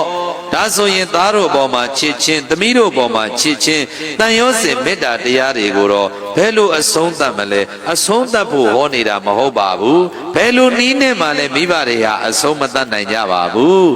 ဒါဆိုလို့ရှိရင်တန်ရောစင်အပူမီးတွေကြောင့်အနေမဖြောင်းအသေးမဖြောင်းလို့ရှိရင်လည်းပဲကိုယ့်ရဲ့ဘဝခရီးလမ်းဟာမအေးချမ်းနိုင်ဘူးလေသားတို့အတွက်သမီးတို့အတွက်တော့တိတာရေးပါပဲမိဘတို့ရဲ့နှလုံးသားထဲမှာတော့အဲ့ဒီတိတာရေးစဉ်ကြောင့်တောက်လောင်နေတဲ့မီးလျံနေပါပဲအသက်တွေကြီးတော့လဲမျက်ရည်စီထမ်းနေကြတော့မှာပဲဗျာဒါဆိုရင်တို့ပရိသတ်များဘယ်လိုကျင့်ရမလဲဆိုရင်ဥပေက္ခတရားလက်မလွတ်ပါနဲ့ပရိသတ်ကြီးဘာတရားလက်မလွတ်ရမှာလဲသားစုသမီးစုနဲ့တွေ့လည်းပဲဥပေက္ခတရားလက်မလွတ်နဲ့သားလိမ္မာလေးမို့သမီးလိမ္မာလေးမို့ဘယ်တော့မှမစွန့်လွတ်နိုင်ပါဘူးဆိုလို့ရှိရင်လည်းတစ်ချိန်ကြာရင်ကံတရားတွေကခွဲသွားမှဖြစ်ချင်းကြောင့်မစွန့်လွတ်ရဘူးလားဒီကမှလည်းပဲဥပေက္ခတရားပဲဆင်ញင်လေဩငါလည်းငါကံနဲ့ငါသူတို့လည်းသူတို့အကြောင်းတရားသူတို့ကံနဲ့သူတို့တနေ့တော့လမ်းကွဲဆိုတာရှိနေတာပဲလေသူခရီးသူသွားကိုခရီးကိုသွားအဲ့တော့အာလုံးမှတ်ပါတာဝန်ကြည်ရင်တော်ပြီဗါတဲ့မှတ်ထားပါဗျာသားတို့ဘောမှာတာဝန်ကြည်အောင်သမီးတို့ရဲ့ဘောမှာတာဝန်ကြည်အောင်နေပေးပါတာဝန်ကြည်ရင်ဖြင့်တော်ပါပြီတွေ့တာရင်ကြွယ်ရမှာငိုရမယ်တွေ့တာရင်ကြွယ်ရမှာဘာဖြစ်လဲတချို့ပရိသတ်ကြီးတိတာရေစင်ကြောင့်တောက်လောင်တဲ့မီးလျံတွေမြှိုက်ချလိုက်တာလေသိချင်းတရားဆိုတာကသူကံနဲ့သူလာတာမို့လားအဲ့တော့ပရိသတ်ကြီးသားသမီးကအရင်သေးသွားတော့တချို့မိဘတွေလေတလနေလို့လည်းမျက်ရည်မတိတ်သေးဘူးတစ်နှစ်နေလို့လည်းမျက်ရည်မတိတ်သေးဘူးသူတို့မှလည်းပရိသတ်ကြီးဟိုခတ်ကြောင်ကြောင်ကိုဖြည့်လို့တန်ရောစင်ကြီးရင်ကြီးသလားဒီလိုဒုက္ခဝေဒနာတွေခံစားပြီးစိတ်တွေပါပရိသတ်ရဲ့ကြောက်ခရက်ဖြစ်သွားကြတဲ့မိဘတွေရောမရှိဘူးလားရှိတယ်အဲ့ဒီမှာပရိသတ်ရဲ့သားလေးတယောက်မွေးထားသားလေးတယောက်မွေးတော့အဲ့ဒီသားလေးဟာတငယ်နာပါလာတော့ယောဂမကင်းရှာဘူးအဲ့ဒါအတဝါယောဂတွေပါလာတော့ကလေးလေးကသူ့ဘက်ကိုယ်ဘက်လူနေရပြီကိုယ်ဘက်မှာသိပ်ပြီးတော့မပါတော့ဘူးအဲ့တော့တိတာရေစင်ကြောင့်တောင်းလောင်နေမိလျံနေရှုမြိုက်ခံနေရတဲ့ဒီကလေးရဲ့အမေဟာအခုမှသားဦးလေးမွေးထားတာဒီလိုဖြစ်တော့အယူတစ်ပိုင်းဖြစ်ပြီပေါ့နေမအိမ်ညမအိမ်စကားတွေကြောင်ချောက်ချပြောလူကလည်းပဲဖြူပတ်ဖြူရောဖြစ်နေပြီသားကြောင့်တောက်လောင်နေမိပရိသတ်ကြီးဘာကြောင့်တောက်လောင်နေမိလဲဦးစင်ကမိဘတွေကိုအရန်လေးစားပါတယ်ဗျာတကယ်လည်းပဲမျက်မျက်နှိုးနှိုးကိုအမေအရွယ်ဆိုရင်ကိုအမေလိုပဲစိတ်ထဲမှာသဘောထားတယ်အဖေအရွယ်ဆိုရင်လည်းအဖေလိုပဲသဘောထားတယ်သူတို့မှလေသားသမီးတွေကိုချစ်လိုက်ကြတာတရားရှုထောင့်ကကြည့်ရင်တရားကိုလွတ်နေတာပဲဒါကြောင့်ဦးစင်ကဒီတရားလေးကိုဆင်ပြီးမိဘတွေအတွက်ဒါဒီနှစ်ပိုင်းမှာဟောတဲ့တရားအဲ့တော့သူတို့မှလေတရားကိုလက်လို့အခုကြည့်ဒါလက်တွေ့ဖြစ်ရက်ကိုပြောနေတာသားလေးတယောက်မွေးထားချစ်လိုက်တာမပြောပါနဲ့တော့သားဦးလေးဆိုတော့ ယခုဒီသားရဲ့မိခင်ဟာသူ့သားလေးဟာကိုယ့်ဘက်မှာသိမရှိတော့ဘူးဆိုတာလည်းသိလိုက်ရောအယူတစ်ပိုင်းဖြစ်စိတ်တွေကြောင်ချောက်ချဖြစ်သူလည်းပဲနေမအိတ်တော်ညမအိတ်တော်ဘူးစားလည်းမစားတော့ဘူးဖြူဘက်ဖြူရောဖြစ်နေပြီစကားပြောတွေလည်းမမှန်တော့ဘူးဒီလိုဖြစ်နေပြီအဲ့တော့သူ့မွေးထားတဲ့အမေရှိသေးတယ်လေဟိုမှာသေတော့မဲ့ကလေးလေးရဲ့အဖွားပေါ့ကလေးလေးကသေတော့မသေးသေးဘူးဒါပေမဲ့လို့ဆရာဝန်လည်းလက်လျှော့လိုက်ပြီမျောလင်းချက်လည်းမရှိတော့ဘူးအဲ့ဒီလိုအခြေအနေမှာရှိတယ်ဒီတော့ဟောဒီသားမိခင်ရဲ့အမေကသူ့ဘက်ကကြည့်ရင်ဒီကလေးရဲ့မိခင်ကသူ့သမီးလေသမီးရဲ့တရဝတခုကံတခုအမေမီလေးကကံမကောင်းရှာဘူးလေသမီးရဲ့သားလေးကကံမကောင်းတာပဲသမီးရဲ့မျောလင်းချက်မရှိတော့ပါဘူးခုလဲသိမှနောင်လဲသိမှပဲလက်လျှော့လိုက်ပါတော့လက်လျှော့လိုက်ပါတော့သမီးရဲ့သမီးကြည့်ရတာလည်းပဲအမေရဲ့နှလုံးသားတွေခံနိုင်ရမရှိတော့ဘူးသမီးရဲ့အဲ့ဒါကြောင့်မလို့မရနိုင်တော့တဲ့မြီးလေးအတွက်အမေလည်းပဲစိတ်ကောင်းမှမလဲလက်လျှော့လိုက်ပါတော့သမီးလျှော့လိုက်တော့နော်ဆိုပြီးတော့သူ့အမေကချော့မော်ပြီးပြောရှာတယ်ကလေးလေးကလည်းပဲတကယ်ပဲပြိဿကြီးဆုံးသွားတယ်အဲ့တော့သားပေါ်မှာချစ်တဲ့ချစ်ချင်းမေတ္တာကြောင့်တောက်လောင်ခံနေရတဲ့ကလေးမိခင်ဟာဘယ်လိုပြောပါလိမ့်အမေရဲ့လောကမှာကျမအချစ်ဆုံးလို့တောင်ပြောရဲပါတယ်ဓမ္မရှုတော်ကကြည့်ရင်တော့ပြိဿကြီးသာယူနေတာပဲမဟုတ်လားသာယူနေတာနော်ဒါဓမ္မရှုတော်ကပြောတာပါတကယ်တော့ပြိဿကြီးဦးစင်းကကိုချင်းစားတဲ့ကရုဏာအကျဉ်းသားတရားနဲ့ပြောမယ်ဆိုရင်တော့မပြောရပါဘူးပြောလဲပြောမထွက်ပါဘူးဘာဖြစ်လို့လဲမိဘရဲ့မေတ္တာတရားဟာဘာနဲ့မှနှိုင်းပြလို့မရဘူးလေသိတာယုံနာမိဘကျေစုမြင့်မို့ဦးမိဘမေတ္တာကောင်းငင်ပြမြေတုရေတုလေတုပမာဆိုပြီးတော့ပြိဿကြီးပြောနေရတာတကယ်တမ်းတော့အဲ့ဒါလောက်လည်းမကဘူးယခုဒီမှာကြည့်အယူတစ်ပိုင်းဖြစ်နေပြီအဲ့တော့သူ့အမေကိုမျက်လုံးစင်းနဲ့ကြည့်ပြီးတော့သူကပြန်ရန်ထောင်တော့ဟဲ့သမီးညီသားလေးကိုညီသိချစ်သလားချစ်တာပေါ့အမေရဲ့ဘယ်နဲ့ပြောပါလိမ့်မလဲတလောကလုံးမှာကျမအချစ်ဆုံးလို့တောင်ပြောရဲပါတယ်အခုကျမသားလေးမရှိတော့ဘူးအမေရဲ့ကျမသားလေးမရှိတော့ဘူးအဲ့ဒါကြောင့်ဟလာသမီးလည်းပဲစားလည်းမစားနိုင်ဘူးအိမ်လည်းမအိမ်နိုင်ဘူးနေမှညာမှလည်းမသိတော့ဘူးကျမရဲ့စိတ်တွေလည်းပဲထောက်ရတီးရမိရမရတော့ဘူးမတည်ငြိမ်တော့ဘူးဆိုပြီးတော့သူ့အမေကိုပြောတယ်အေးငါမေးတာပြောစမ်းအမေကြီးကပြောပြီညီကိုဘယ်သူမွေးထားတာအမေမွေးထားတာလေညီသေးသွားရင်ငါဘယ်လိုခံစားရမလဲဆိုတာညီထက်နှစ်ဆတက်ပြီးတော့တွေးလိုက်စမ်းပါသမီးရဲ့ညီသားလေးကိုညီချစ်တယ်ဆိုတာဟာပုံမပြောတော့ပါဘူးညီကိုလည်းပဲငါမွေးထားလို့ငါလည်းပဲညီကိုသိချစ်တာပဲလေမရနိုင်တော့တဲ့မြီးလေးအတွက်ငါလည်းစိတ်မကောင်းခြင်းများစွာဖြင့်ဆုံးရှုံးလိုက်ရတာပါအခုညီးပါထပ်သေးသွားမယ်ဆိုလို့ရှိရင်ငါဘယ်လိုခံစားရမလဲညီးထက်နှစ်ဆတိုးပြီးတော့ငါခံစားရမယ်ဒါကြောင့်မလို့မရနိုင်တော့တဲ့မြီးလေးအတွက်လက်လျှော့လိုက်ပါတော့ငါမွေးထားတဲ့သမီးညီးကိုအမေကလေသေမာဆိုးလို့သမီးတတိထားပါဆိုပြီးတော့ညီးသားလေးချစ်တယ်လို့အမေလည်းပဲသမီးကိုချစ်တာပေါ့အဲ့ဒါကြောင့်စိတ်လျှော့လိုက်ပါသမီးရဲ့ကိုကျမ်းမာရေးလေးကိုပြန်ပြီးတော့ဂယုစိုက်ပါတတိထားပါလို့အမေကသမီးကိုပြောရတာပါညီးချစ်တာထက်ပို့ပါတယ်သမီးရဲ့အဲ့ဒီလိုပြိဿကြီးမိခင်နှစ်ယောက်ရဲ့တန်ရောစင်မေတ္တာတရားတွေဟာသားသမီးအတွက်တိတာရေးစင်ပါဗျာတကယ်တမ်းတော့လည်းပဲဓမ္မရှုထောင့်ကကြည့်ရင်အဲ့ဒီတိတာရေးစင်ကြောင့်တောက်လောင်နေတဲ့မိလျံတွေကိုသားမိနှစ်ယောက်လုံးခံစားနေရပြီအဲ့ဒါဘာလက်လွတ်နေလို့လဲဆိုရင်ဥပိ္ပခာတရားလက်လွတ်နေလို့ပါပရိသတ်ကြီးဘာတရားလက်လွတ်နေလို့လဲဥ ဥပေက္ခတရားဆိုတာပရိသတ်ပေါင်းသူတော်ကောင်းတို့ကံကံဤအကျိုးတရားကိုဆင်ခြင်သုံးသပ်ပြီးတော့သမီးမွေးတဲ့သားလေးလည်းပဲသူ့ကံသူ့အကြောင်းတရားနဲ့သူလာခဲ့တာကံကုန်လို့ပြန်ရတာပဲကံကြောင့်ဖြစ်လာတဲ့ဒီယုတ်တရားကကံကုန်တော့ပြတ်တာပဲဟေးငါတို့တွေလည်းပဲကံမကုန်သေးလို့မပြတ်သေးတာကံကုန်ရင်ပြတ်သွားမှာပါပဲသူအကြောင်းသူအကျိုးကိုအကြောင်းကိုအကျိုးအဲ့ဒီလိုအကြောင်းကျိုးကိုဆင်ခြင်ပြီးတော့ဒါတွေကိုငါလည်းဘာမှမတတ်နိုင်ဘူးလေဘယ်ဆရာမှလည်းမတတ်နိုင်ဘူးဘယ်စေဝါဘယ်အာနာဘယ်တကူ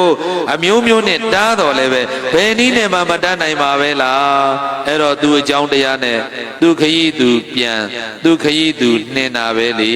ငါတို့လည်းပဲငါတို့ခရီးငါသွားရမှာပဲ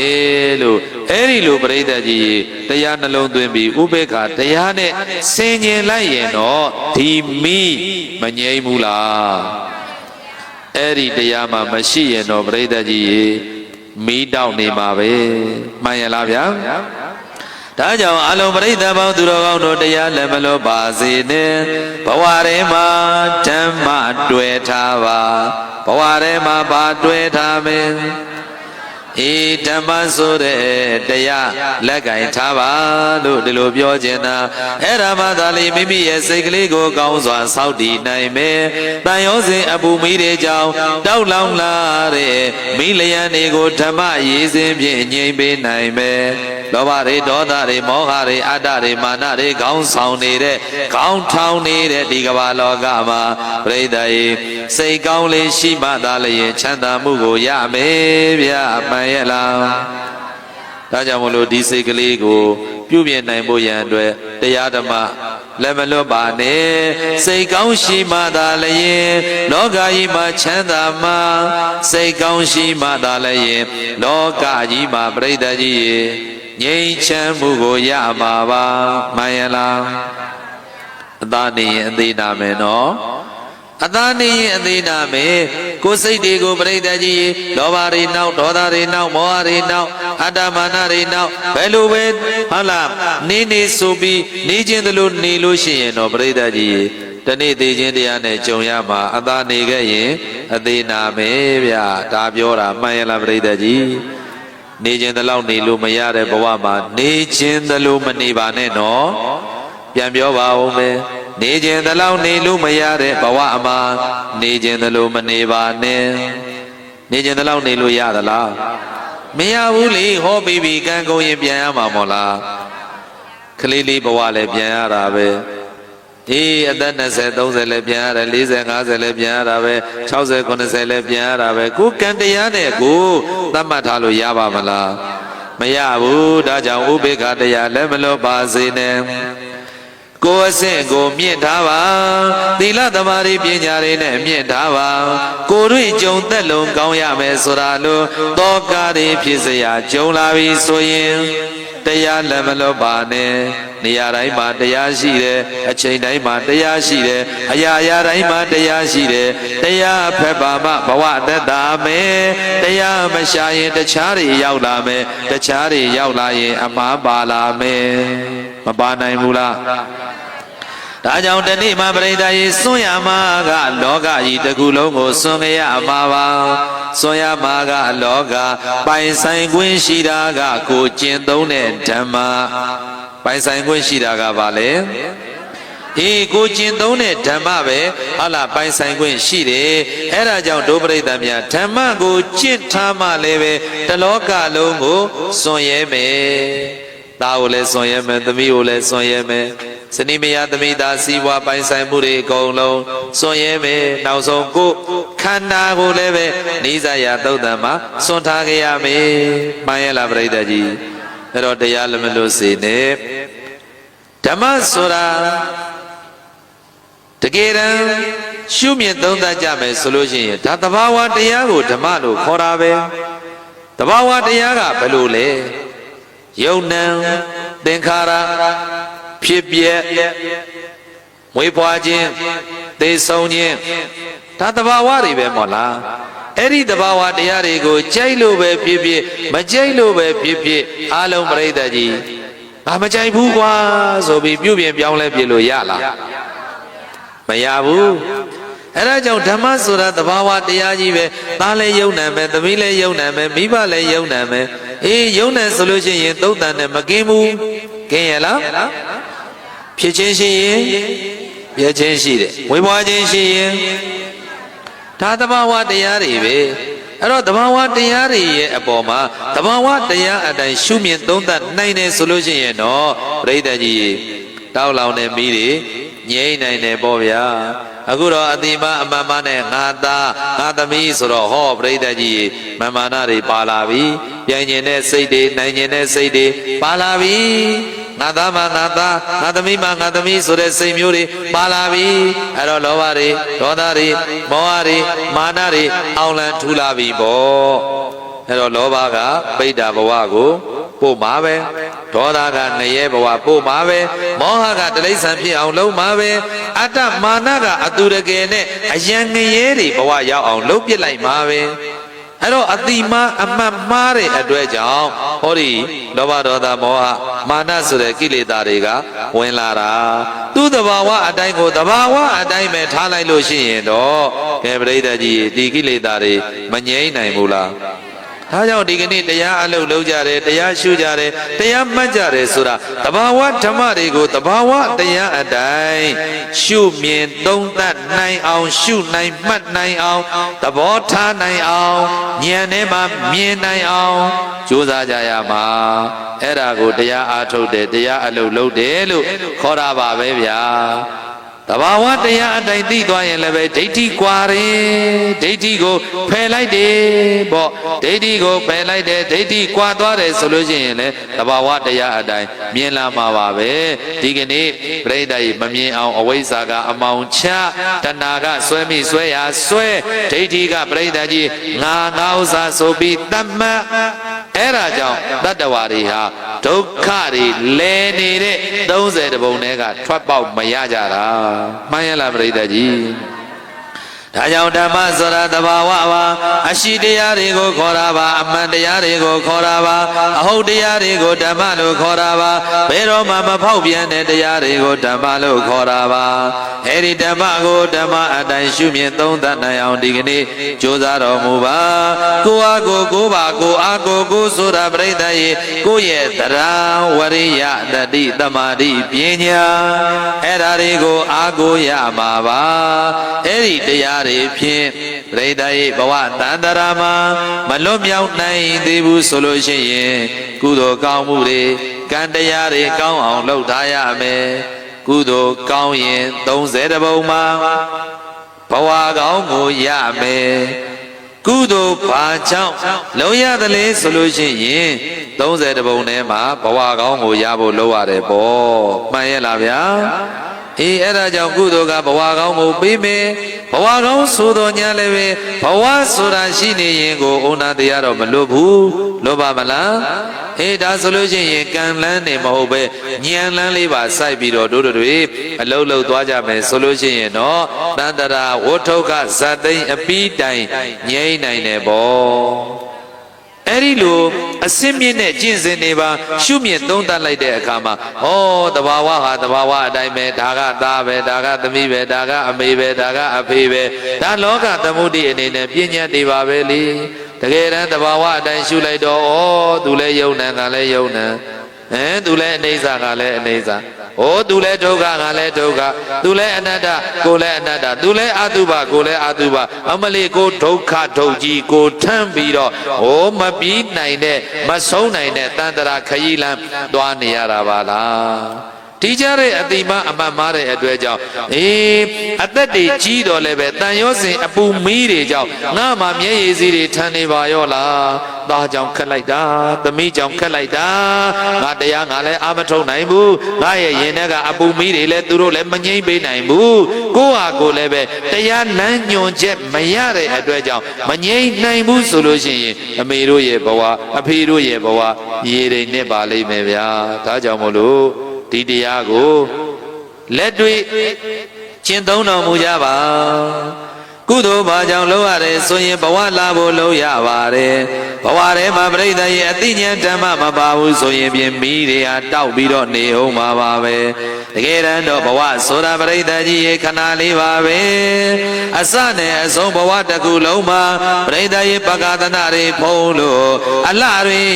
ဖုံးလို့ရင်မှုပြီးတော့နေကြမယ်ဆိုရင်တော့ပြိဿရဲ့တည်တဲ့အခါခက်ပါလိမ့်မယ်ဘယ်လိုပဲနေရစေကမူသိခြင်းတရားနဲ့တနေ့ရင်ဆိုင်ရပါပါဒါကြောင့်တရားဓမ္မလက်မလွတ်ပါနဲ့ဓမ္မနဲ့ညှိပြီးတော့အသိနဲ့အကျင့်ထပ်တူဆင့်လည်းရဲ့ဘဝထဲမှာဓမ္မတွင်ပြီးတော့ငြိမ်းချမ်းတဲ့ပိုင်ရှင်ရဖို့ရန်အတွက်မိမိကိုယ်ကိုကောင်းစွာအားကိုးရမယ်လို့ဘဂဝါဘုရားရှင်ကိုတော်မြတ်သည်အဝါစာကရုဏာရှိရှုဟောပြတော်မူခဲ့ပါပေတည်း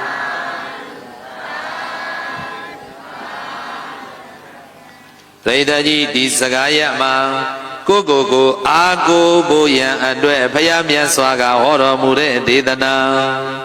သာရကဝတ္ထုလေးတစ်ခုမှတ်တမ်းတင်ပြပါမယ်ကုမာရကတ္တဗမထေရရဲ့မေတော်ထေရီမကြီးဟာ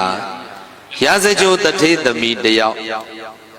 အဲ့ဒီရာဇကြိုတထေသမီးဟာတရားတရားတွေအားကောင်းလို့အဲ့ဒီမှာ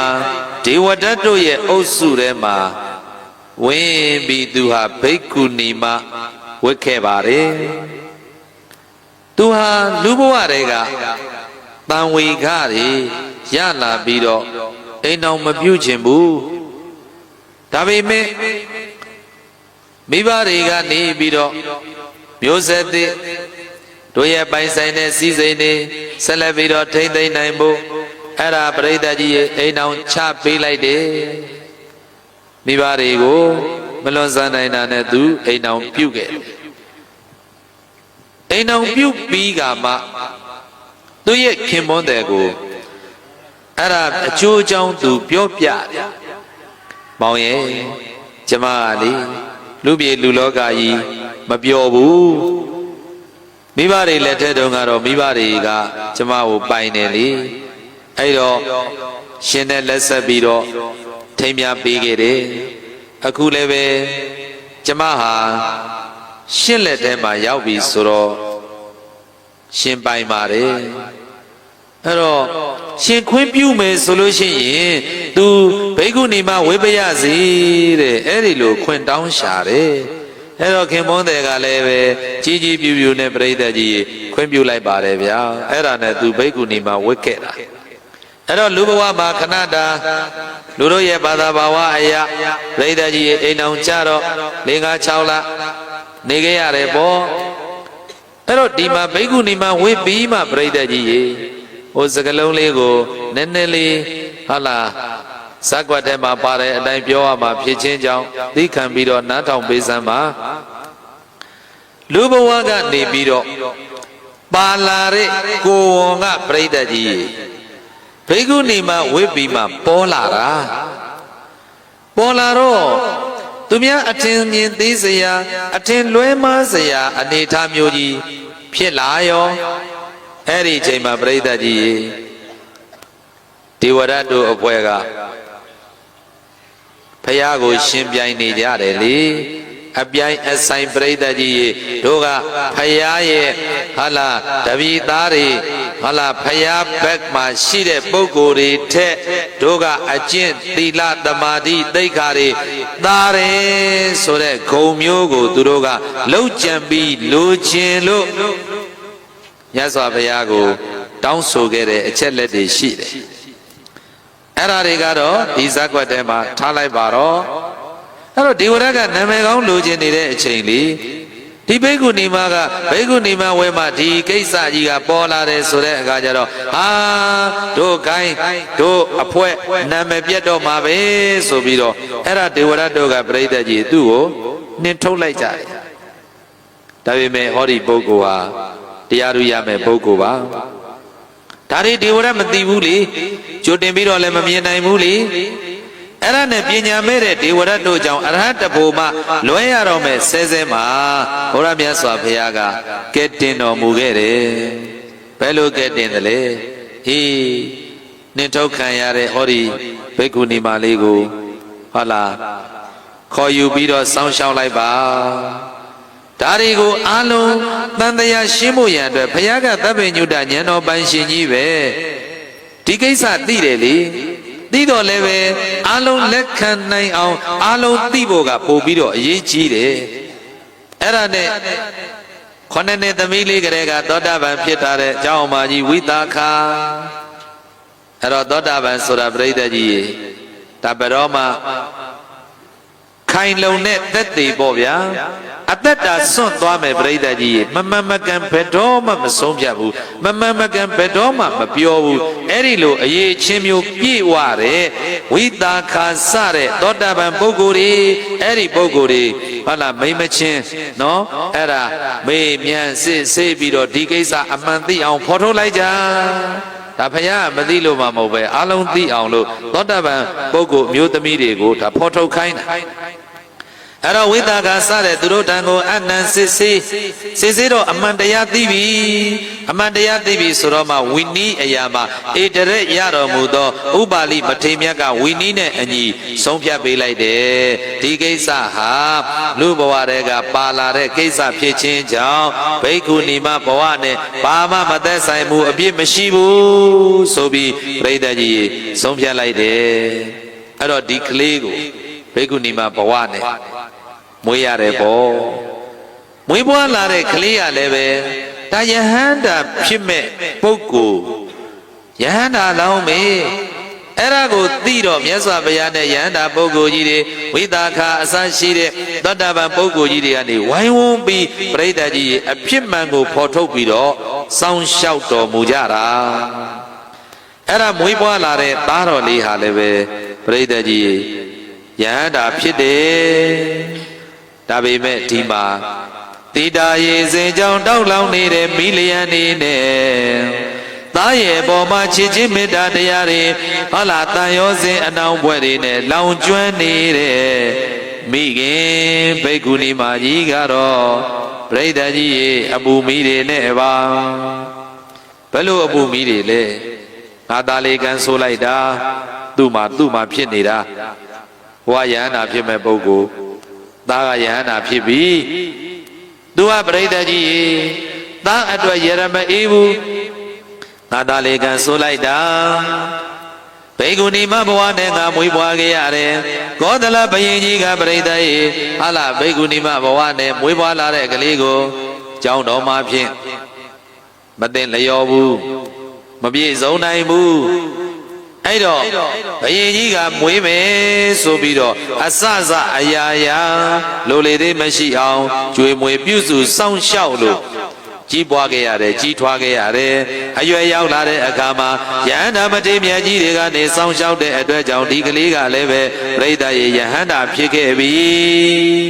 ဒါပေမဲ့မိခင်ကြီးကတော့သားစိတ်နဲ့ပြိဿကြီးပူလောင်နေတယ်အတူလည်းမနေရဘူးလေ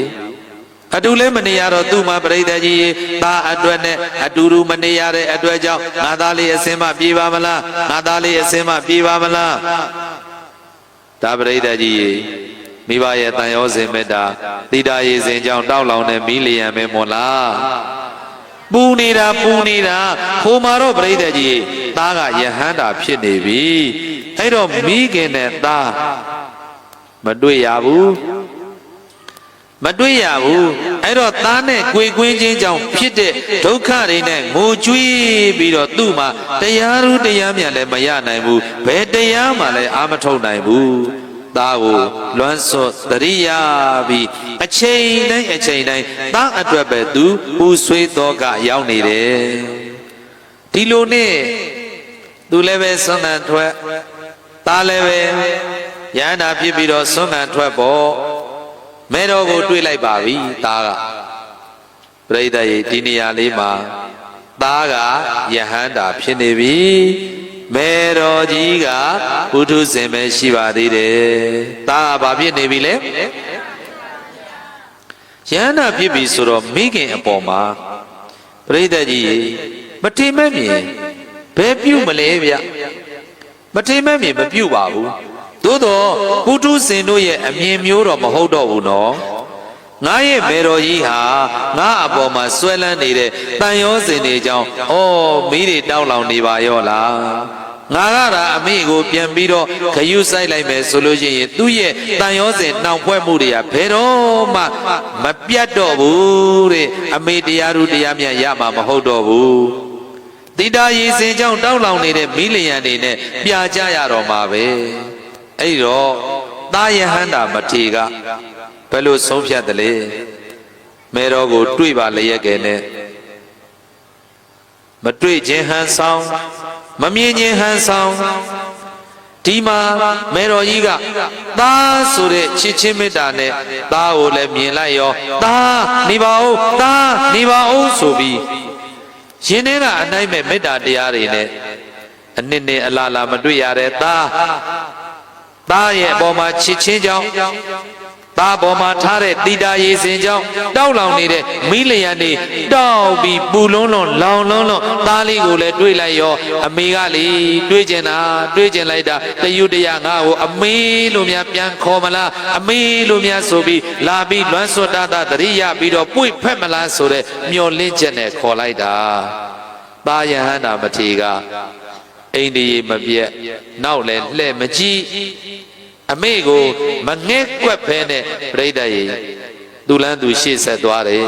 မေတော်ကြီးကတွေးခြင်းလုံးလုံးသားနေပါဦးသားနေပါဦးဆိုပြီးမိအောင်လိုက်တာလူကြီးနဲ့လူငယ်ခြေလန်းချင်းလည်းမတူဘူးလေဟိုကလည်းပဲတမင်းကိုမဆောင်တော့ဘူး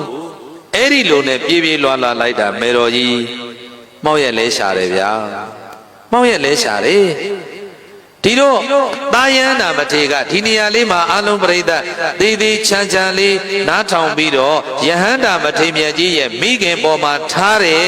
ကရုဏာပရိသတ်ကြီးရဲ့မိခင်အပေါ်မှာထားတဲ့ဟုတ်လားမေတ္တာတရားသူတရားမြတ်ရစေခြင်းလို့ပုထုဇဉ်တွေလိုတယုတရပြည့်ပွေဟုတ်လားပြေးပြီးတော့ပွေပြီးတော့ထူတာမျိုးအမေဘယ်များနာသွားသေးလဲတယုတရမျိုးမလုပ်ပါဘူးမလုပ်ဘူးဆိုတာဟာမကျင်နာလို့ကရုဏာမရှိလို့မေတ္တာမရှိလို့မထင်ပါနဲ့ယဟန္တာအမြင်နဲ့ယဟန္တာဖြစ်အောင်လို့တရားရအောင်လို့သားပေါ်မှာတွေ့တာနေတဲ့တန်ရောစင်ကိုကင်းသွားအောင်လို့တမင်ဥပေက္ခတရားနဲ့နေနေတာပါဒီတော့မေတော်ကြီးကမောက်ရက်လဲသွားတာတောင်မှသူ့သားကပြိတ္တရေပြန်ပြီးတော့နော်တယုတရဘာမှမရှိဘူးမရှိတဲ့အပြင်ဘာပြောလိုက်တယ်လဲဆိုတော့အိုးသင်သည်ချစ်ချင်းတစ်ခုမျှကိုမဖြတ်တော့နိုင်ပါရောလားဘာပေါ်မှာချစ်တဲ့ချစ်ချင်းမေတ္တာတရားကိုမဖြတ်တော့နိုင်တဲ့ကာလပတ်လုံးဒီလိုဆင်းရဲနေအောင်ပါပဲလို့အဲ့ဒီလိုသာယဟန္တာမထေကတရားရစေခြင်းကမိန့်ကြားတော်မူလိုက်တာဖြစ်ပါတယ်အားလုံးပရိသတ်ကြီးအမေကိုမကျင်နာလို့မဟုတ်ဘူးတရားရအောင်လို့ဘာဖြစ်အောင်လို့လဲအဲ့ဒီလိုမိန်တော်မူလိုက်တဲ့ဆိုရင်ပဲအမေကမောက်ရဲ့လေရင်ကနေပြီးတော့သူသားကိုမော့ကြည့်ပြီးတော့စိတ်တွေကပြောင်းသွားပြီဩငါမှာတော့လေသားကိုချစ်လိုက်ရတာ12နှစ်ကာလပတ်လုံးကမျက်ရည်မတိတ်ခဲ့ဘူးငါမှာတော့လေသားကိုချစ်လို့ရင်ပတ်စီတီးပြီးငိုခဲ့ရတယ်သားကိုလွမ်းလို့ငိုခဲ့ရတယ်သားကိုစိတ်မချလို့ငိုခဲ့ရတယ်ယခုကြည်စမ်းပါဦးသားကလေအလွန်စိန်ကားငါရဲ့အပေါ်မှာဘာကိုမှမထောက်ထားငေါငေါငန်းငန်းနဲ့အမလီပြောရပါပေစွာပြောရပါပေစွာလို့အဲ့ဒီလိုသားရဲ့အပေါ်မှာမခံရင်စိတ်တွေနဲ့သူ့ကိုချစ်နေလို့အပူပဲပရိသတ်ရေယဟန္တာမထေကအဲ့ဒီလိုဖြစ်စေခြင်းလို့တမင်ဓမ္မဖြင့်စောင့်ရှောက်လိုက်တာနော်လောကအမြင်အပြင်တော့ရက်ဆက်လိုက်တာလို့ပြောလိုက်မယ်တကယ်တော့မဟုတ်ဘူးတန်တရားခရီးလမ်းအေးချမ်းသွားအောင်တရားရအောင်လို့လမ်းကြောင်းပြောင်းပေးလိုက်တာတန်ရောစဉ်အပူမီလမ်းကြောင်းကနေဓမ္မလမ်းကြောင်းကိုပြောင်းပေးလိုက်တာအားလုံးပရိသတ်နားလည်ရဲ့လား ဒါကြောင့်ဒီမှာမိခင်ကြီးကဟိုအလွန်စိန်ကငါ့ကိုမှမထောက်ထားကောင်းကောင်းငန်းငန်းရဲရဲဆက်ဆက်ပြောရလေစွာဆိုပြီးအဲ့ဒီမှာသားရဲ့အပေါ်မှာချစ်ချင်းမေတ္တာတရားတွေငါရှေ့ဆက်ထားနေလို့အပူပဲငါကတော့လေသူ့ကိုအားကိုးလိုက်ရတာသားလေးအရွယ်ရောက်လာပြီငါ့ကိုပြန်ကြည့်မှာပဲငါ့ကိုကျင်နာမှာပဲအခုတော့ကြည်စံငါ့ကိုနည်းနည်းလေးတောင်ပြန်ဆောင်ပြီးတော့မကြည့်တော့ဘူးအဲ့တော့ငါကိုငါအားကိုးမှဖြစ်မယ်သားကိုအားကိုးလို့တော့မရတော့ဘူးအဲ့တော့ငါရဲ့တရားငါအားကိုးတော့မယ်ဆိုပြီးချစ်ချင်းမေတ္တာကိုစွန့်ပစ်ပြီးပရိသတ်ကြီးရဲ့တရားဓမ္မငါကျင့်မှငါရမယ်ငါသားအားကိုးလို့တော့ဖြင့်ငါမှားတော့မှာပဲဆိုပြီးကဲပရိသတ်ကြီးသူ့ရဲ့တထာဝရိယတတိသမာဓိပညာဒီတရားတွေကိုလက်ဆုပ်လက်ကင်ပြုပြီးတော့ဓမ္မကိုကျင့်ပြီအဲ့ဒီမှာပရိသတ်ရဲ့တာယောစဉ်အပူမီးတွေအကုန်လုံးဖြတ်တောက်နိုင်လို့ယေရှုရှင်မေတော်ကြီးလည်းပဲအတဝကင်းလို့ယဟန္တာဖြစ်ခဲ့ပါပြီအာကိုစရာအစစ်အမှန်ရသွားပါပြီတို့ပရိသတ်များသဘောပေါက်တယ်မို့လားအေးဒါကြောင့်သားတို့သမီးတို့ကိုအမေတို့အဖေတို့မချစ်ရဘူးမဟုတ်ပါဘူးချစ်ပါတာဝန်ကျေရင်တော်ပါပြီတွေ့တာရင်ကြွယ်ရမှာငိုရလိမ့်မယ်တကယ်တမ်းစစ်ကြည့်လိုက်တဲ့အခါကျတော့သားကလည်းအာကိုစရာမဟုတ်ပါသမီးကလည်းအာကိုစရာမဟုတ်ပါကိုယ့်ရဲ့ကျင့်သုံးတဲ့ဓမ္မရီတာလည်းရင်ကိုယ့်အတွက်အာကိုစရာအစစ်အမှန်ပါအဲ့ဒီတရားဓမ္မမရှိရင်တော့အသက်တွေကြီးတော့လေမျက်ရည်စီးထန်နေလိမ့်မယ်ကိုသွားရခရီးလမ်းကြီးမဖြောင်တမ်းပဲရှိလိမ့်မယ်အပင်ငရဲထိတောင်ကျသွားနိုင်တယ်သားတွေကကဲနိုင်ရလားသမီးတွေကကဲနိုင်ရလားအမလီကြံတဲ့ဟာလူယူဖို့ပဲစဉ်းစားနေကြမှာပဲကိုကတော့တရားလက်လွတ်ပြီးတော့ပြိတ္တာကြီးအပင်ငရဲသွားရလိမ့်မယ်အမေတို့အဖေတို့ဂယုဆိုင်တော်မူကြပါတရားလက်မလွတ်ကြပါနဲ့သားတို့သမီးတို့ကလည်းအမေရဲ့နှလုံးသားအဖေရဲ့နှလုံးသားငြိမ်းချမ်းအောင်စောင့်ရှောက်တော်မူကြပါဗျာဒါဟာပြိတ္တာကြီးကိုအားကိုရမယ်ဆိုတဲ့အချက်လက်ကိုဘုရားမြတ်စွာဘုရားကထင်ရှားသိစေခြင်းကစောစောကတရားကိုဟောတာဗျာအတ္တယတနောနာတောကောဟိနာတောပရောတိယအတ္တနာဟိတုတန္တိနာအနာထလပတိတုံလပံမိမိကိုယ်သည်ကောင်းစွာယဉ်ကျေးသဖြင့်ရာခဲလာစွာသောအရဟတဘုဒ္ဓီဟုသောကိုယ်ွယ်ရာကိုရရာ၏ကိုကောင်းစွာယဉ်ကျေးအောင်ဆုံးမနိုင်မယ်ဆိုရင်ကိုယ်စိတ်ကိုသီလသမာဓိပညာတွေနဲ့ထုံမွမ်းနိုင်မယ်ဆိုရင်ရာခဲလာစွာသောအရဟတဘုဒ္ဓီဟုသောကိုယ်ွယ်ရာကိုလက်ဆုံးလက်ကင်ပိုင်မိရရှိနိုင်လေတော့၏ဣတိဤသို့ဘဂဝါဘုန်းတော်6ပါးသခင်သဗ္ဗညုဘုရားရှင်ကိုတော်မြတ်သည်ဣမံဓမ္မဒေသနာယခုဟောပြတဲ့ဓမ္မကတာဒေသနာတော်ကိုဒေသေသည်ကောင်းစွာမသွေဟောကြားတော်မူခဲ့ပါပေတည်း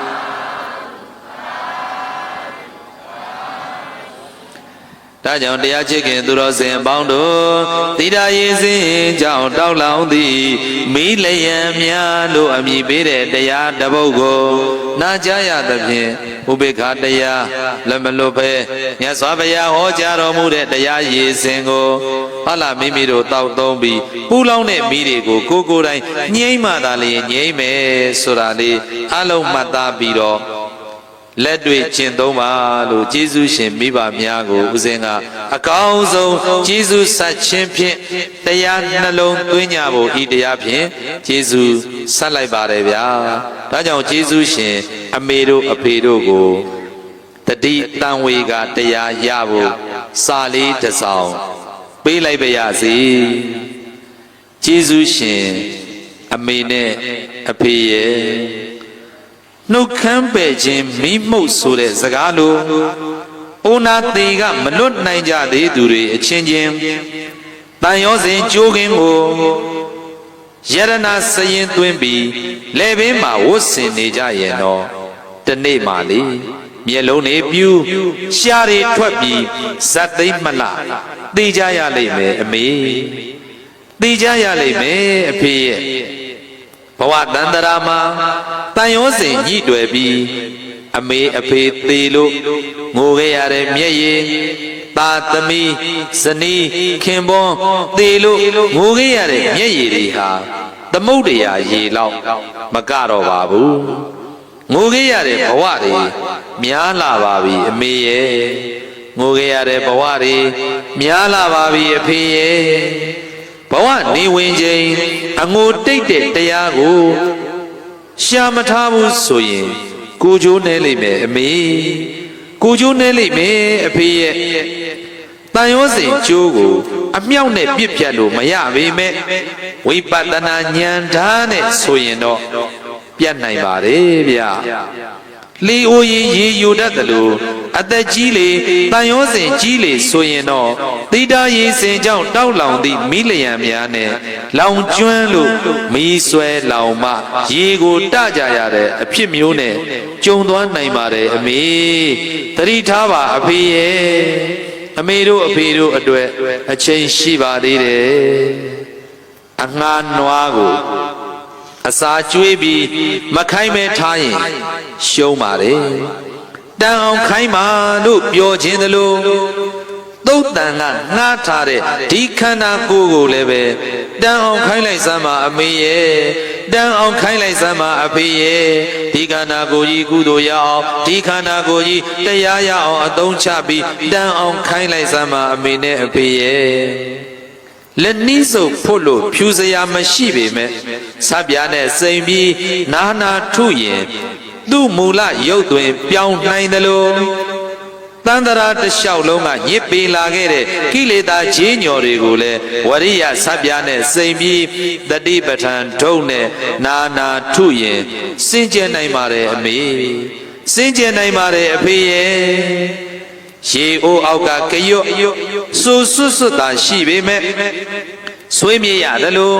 ကာမဂုဏ်ရေအိုးအောက်ကလူကရွတ်တွေလည်းတရားမာကံမရှိရင်တန်တရာမှာဆွေးမြေရမှာမို့လောကရန်ကလိန်ခြုံကထွက်ပြီးချမ်းသာခြင်းကိုလည်းဒူးမထောက်ဆင်းရဲခြင်းကိုလည်းပဲလက်မမြောက်ပဲတရားကိုစွဲမြဲစွာအားထားပြုလိုက်ပါအမေရဲ့တရားကိုဆွဲမြဲစွာအားထားပြုလိုက်ပါအဖေရဲ့ဟောင်းနေတဲ့ခွေးဟာအိတ်နေတဲ့ရှင်သေးကြီးတဲ့မြတ်ပါတယ်ဗျာကာမဂုဏ်အစီထူထူနဲ့လေးရှူနေကြတဲ့သူတွေထဲမှာဝိပဿနာတတိကမှတ်နေရတာဟာမြတ်ပါတယ်အမေမြတ်ပါတယ်အဖေရဲ့မစည်းတဲ့ရေအညှိတက်ပြီးပုတ်တတ်သလိုကိုယ်စိတ်ကိုနေ့စဉ်စစ်ပြီးတရားနဲ့ပျော်မွေ့မယ်ဆိုရင်ချမ်းသာခြင်းအကျိုးလက်ငင်းရနိုင်တာမို့အမေကိုလေအိုးအဖေကိုလေဇွတ်အတင်းတိုက်တွန်းနေရတာပါဗျာတရားလက်မလွတ်ပါနဲ့တရားလက်မလွတ်ပါနဲ့မြတ်စွာဘုရားရှင်ကခေါင်းမိုးမလုံးသောအိမ်သည်မိုးဆူဆွ၍အိမ်ကြီးပျက်စီးနိုင်တဲ့ကဲ့သို့စိတ်ကိုမထိန်နိုင်သူသည်လည်းကံသုံးပါးမလုံးသဖြင့်ကောင်းသောသေခြင်းမဖြစ်နိုင်ဘူးလို့ဟောကြားတော်မူခဲ့သည့်အတိုင်းစိတ်ကိုထိန်ပြီးအရိယာမတရားကိုရအောင်ဒီတရားနာကြားပြီးချိန်ကစပြီးတရားကိုကြိုးစားအားထုတ်ကြပါဆိုလားကျေးဇူးရှင်အမေရဲ့ကြိုးစားအားထုတ်ကြပါဆိုလားကျေးဇူးရှင်အဖေရဲ့ကြိုးစားပွားများအားထုတ်နိုင်ကြပါစေလို့ဤတရားတော်ဖြင့်ဤစာရန်ဖြင့်အနန္တကျေးဇူးရှင်မိဘနှစ်ပါးရဲ့နှလုံးသားထဲမှာသီတာရေးစင်ကြောင့်တောက်လောင်နေတဲ့မိလျံတွေအပြည့်တ်ငြိမ့်နိုင်ကြပါစေဟုပတ္ထနာစုအခါခါပြုလျက်သာရုတံအောင်နမိတ်ဖြင့်အောင်ဘိသိက်သွန်းတော်မူနိုင်ကြပါစေကုန်သတည်းသာဓုပါဖေယ